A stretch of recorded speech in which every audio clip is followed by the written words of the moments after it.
Jesus COTS channel में आप सभी का स्वागत है। परमेश्वर की नाम की स्तुति और महिमा हो। भाइयों और बहनों, सभी को जय मसीह की। आप चाहे जहां से भी वीडियो देख रहे हो, हमारे YouTube चैनल को सब्सक्राइब, वीडियो को लाइक जरूर करना, कमेंट में आमीन लिखना ना भूलें। परमेश्वर आप सबको आशीष दे। हालेलुया। बार बार पढ़ने के बाद भी आपको बाइबल का वचन याद क्यों नहीं आती है? यह लोगों की बहुत बड़ी समस्याओं में से एक है, क्योंकि लोग बाइबल पढ़ते और सुनते हैं, फिर भी वचन याद नहीं रहती। ऐसा क्यों होता है? इसी के बारे में हम आज चर्चा करने वाले हैं, क्योंकि प्रभु यीशु को मानने और उसके पीछे चलने वाले सभी लोगों को बाइबल के वचन को भी पढ़कर याद रखना अनिवार्य है। अगर आप जानना चाहते हैं कि बाइबल का वचन क्यों याद नहीं रहता, तो इस विषय को अवश्य पढ़ने की कष्ट करें। बाइबल का वचन को क्यों पढ़ना चाहिए?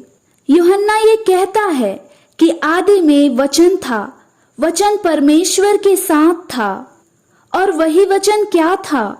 परमेश्वर था। इसका मतलब वचन परमेश्वर है, इसीलिए बाइबल के वचन को पढ़ना चाहिए। पर समस्या यह है कि जितनी बार भी पढ़ने से वह याद नहीं रहती है। इसका कारण क्या हो सकता है?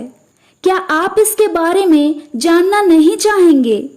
इसीलिए हमें मुख्य 4 बातों पर ध्यान केंद्रित करना होगा। पहला, क्या मनुष्य के मन बाइबल का वचन पर नहीं लगता है?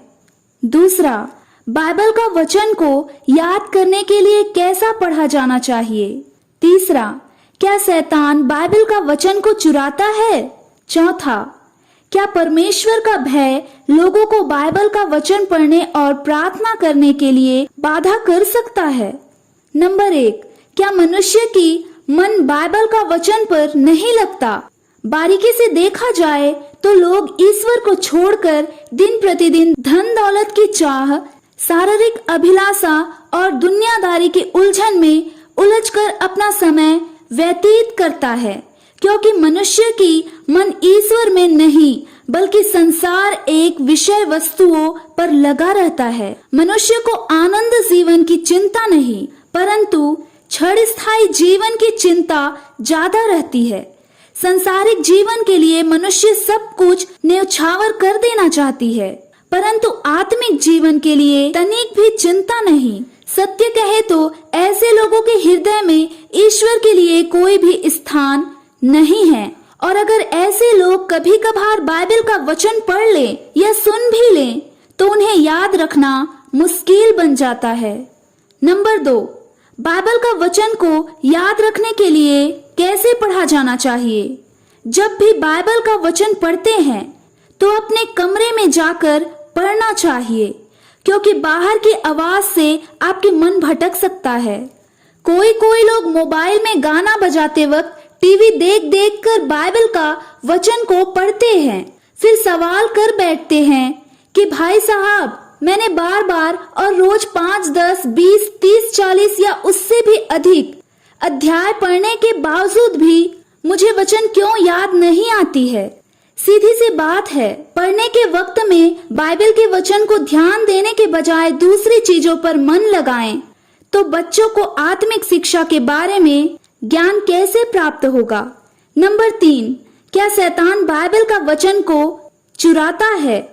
एक बात गहराई से जान लेना तो आपका दिमाग कमजोर है और ना ही आपकी स्मरण शक्ति में कुछ गड़बड़ी है, क्योंकि परमेश्वर लोगों के दिमाग को तेज बनाया है। तो आप यही सवाल करेंगे, फिर बाइबल का वचन क्यों बार बार पढ़ने से भी क्यों याद नहीं रहता? इसकी वजह भी बता रही हूँ, थोड़ा धीरज धरिए। देखिए, जब भी आप मूवी, सीरियल, सॉन्ग या कोई भी प्रकार की वीडियो देखते हैं, उसको दिमाग में जोर डाले बिना कैसे स्मरण कर लेते हैं भाई? वीडियो देखने के लिए आपको छूट कौन देता है? आप वीडियो देखें ये कौन चाहता है? क्या परमेश्वर कहता है कि मोबाइल, टीवी, यूट्यूब, फेसबुक में गंदी चीजों को देखें या दूसरों की तस्वीर को निहारें? नहीं नहीं नहीं, परमेश्वर ऐसे चीजों को देखने को कभी नहीं कहता है।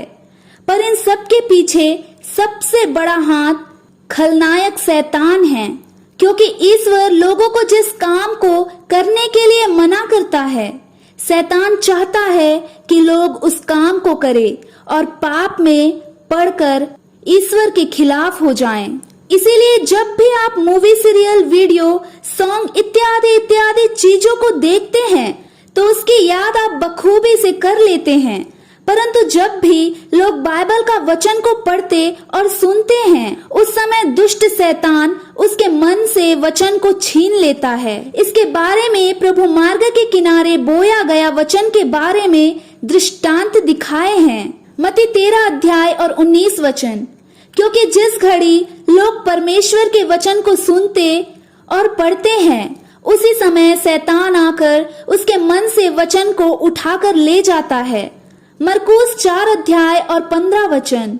इसीलिए लोगों के द्वारा बार बार पढ़े और सुने जाने के बावजूद भी बाइबल की वचन याद नहीं रहता है।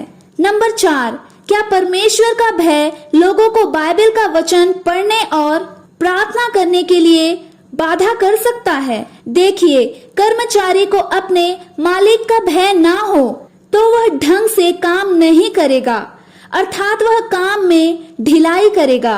इसी प्रकार जब परमेश्वर के प्रति लोगों का भय ना मानना हो तो वे प्रार्थना और वचन पढ़ने में मन नहीं लगाएंगे। इसीलिए परमेश्वर का भय मानना अनिवार्य है।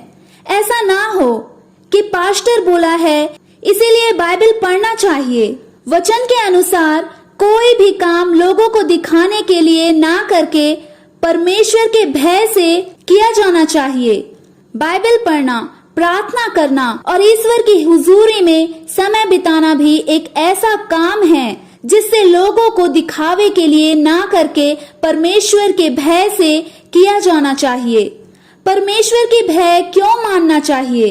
व्यवस्था विवरण 10 अध्याय और 17 आयत की वचन कहता है, क्योंकि तुम्हारा परमेश्वर यहोवा वही ईश्वरों का परमेश्वर और प्रभुओं का प्रभु है। वह महान, पराक्रमी और भय योग्य ईश्वर है जो किसी का पक्ष नहीं करता और न घूस लेता है। इसीलिए परमेश्वर का भय मानना चाहिए। भूत प्रेत, बीमारी और समस्या को तो लोग डरते हैं, पर परमेश्वर को क्यों नहीं डरते? अरे भाई, जिसकी भय मानना चाहिए वह तो परमेश्वर है, क्योंकि परमेश्वर सबका बाप है। वह जीवन और मृत्यु का स्वामी है। यह प्रलय भी ला सकता है और बचा भी सकता है। दूसरा पत्रस वचन कहता है कि परमेश्वर नूह समेत 8 व्यक्तियों को छोड़कर प्रथम योग्य के सभी लोगों को महाजल प्रलय से विनाश किया, परंतु नूह और उसके परिवार को सुरक्षित रखा। इसी वचन से समझ सकते हैं कि बचाने और मरने का सामर्थ परमेश्वर के पास है। इसीलिए परमेश्वर का भय मानकर प्रार्थना और वचन पढ़ना चाहिए। परमेश्वर को भय भक्ति करने का और एक वचन संदर्भ में बताना चाहती हूँ। दानियेल की पुस्तक वचन के अनुसार राजा द्वारा यह कहता है, मैं यह आज्ञा देता हूँ कि जहाँ जहाँ मेरे राज्य का अधिकारी है वहाँ के लोग परमेश्वर के सामने कांपते और थरथराते हैं, क्योंकि जीव था और युगान युग तक रहने वाला परमेश्वर वही है। उसका राज्य अविनाशी और उसकी प्रभुता सदा स्थिर रहेगी। यह फरमान राजा द्वारा क्यों दिया गया था? दरअसल दानियेल के कामयाबी से बाकी लोग जलते थे, इसीलिए उसको फंसाने के लिए राज्य निकाली गई थी, जिसमें लिखा था कि 30 दिन के लिए राज्य को छोड़ और किसी देवी देवता या मनुष्य को जो व्यक्ति उपवास करेगा उसे सिंह से समुद्र में डाल दिया जाएगा। पर दानियेल बड़े संकट में पड़ा था, क्योंकि राजा की आज्ञा ना मानने का मतलब सिंह के मंद में डाले जाना और ईश्वर की आज्ञा ना मानना, उससे भी बड़ी मुसीबत को गले लगाना। दानियेल ने राजा आज्ञा से बेहतर ईश्वर की आज्ञा को समझा और दानियेल राजा झिया ना मारकर परमेश्वर की उपासना करने लगा। इसीलिए परिणाम के स्वरूप उसको सिंह की मान में डाला गया, परंतु परमेश्वर उसे सुरक्षित बचा के रखते हैं। दानियेल को राजा जहां को ना मानने से मिलने वाली मृत्यु से नहीं, बल्कि परमेश्वर से भय था।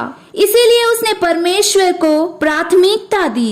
इसी तरह जब तक किसी व्यक्ति को परमेश्वर का भय ना हो तो उसे बाइबल का वचन को पढ़ने और प्रार्थना करने में बड़ी दिक्कत आएगी।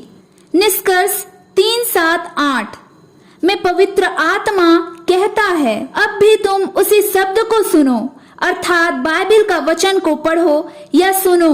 अपने मन को कठोर ना करें, क्योंकि जब तक आप अपने मन को कठोर बनाकर रखेंगे तब तक बाइबल का वचन को पढ़ने या सुनने से भी स्मरण नहीं रख पाएंगे। मरकुस 8:18 के अनुसार आंख कान रखते हुए भी देख और सुन नहीं सकते हो। वचन को कैसे स्मरण रख पाओगे? इसीलिए अपने मन की कठोरता को दूर करते हुए प्रभु की ओर फिरें।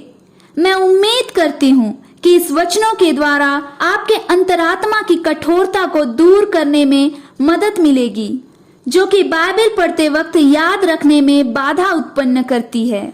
परमेश्वर आपके जीवन में आशीष की बरसात करे। प्रभु का धन्यवाद। आमीन। आप सभी को जय मसीह की। God bless you all.